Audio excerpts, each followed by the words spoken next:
Bienvenue sur autoplus.fr. Au sommaire de ce journal, Copenhague fait le plein de véhicules électriques, les véhicules stars du sommet, la Chevrolet Volt à Los Angeles et enfin les parkings de demain avec Nissan.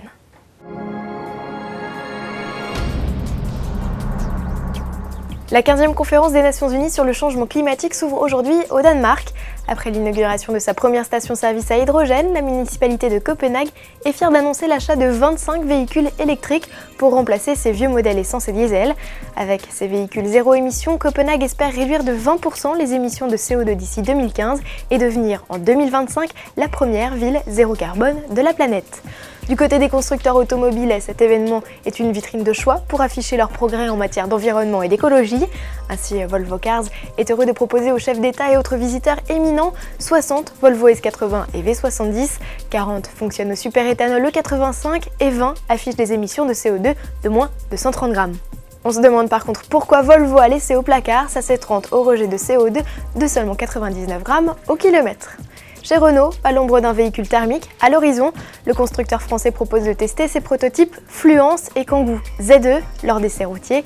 Le Kangoo Bebop Z2 qui vient d'achever une tournée de 4 mois en Europe sera également disponible à l'essai. À travers cette opération, Renault entend démontrer l'évolution des véhicules zéro émission et leur facilité de conduite. Enfin, Honda met quant à lui à disposition des participants une flotte de véhicules hybrides de type Insight. Le constructeur nippon proposera aussi d'assurer des transferts jusqu'au 18 décembre en FCX Clarity, son modèle à pile à combustible. La Volt n'a pas fait le déplacement jusqu'à Copenhague. La voiture 100% électrique de Chevrolet préfère jouer les stars à Los Angeles. À l'occasion de la révélation de la version de série au salon automobile local, Chevrolet a annoncé la commercialisation du modèle pour la fin 2010 en Californie. Alors pour fêter ça, la Volt se promène dans les rues de la ville, s'expose dans les centres commerciaux ou dans les salons d'anciennes à la rencontre de son public. Réinventer la place de parking, c'est le défi lancé par Nissan et le site web designboom.com en septembre dernier. Plus de 3000 designers originaires de 96 pays ont répondu à l'appel du constructeur, transformant les places de stationnement sombres et inquiétantes en espaces de vie attractifs, décalés et innovants. Le jury de spécialistes a retenu 3 créations, le Rotary Parking Machine, le Solasis Light Tower et enfin le Parkscope.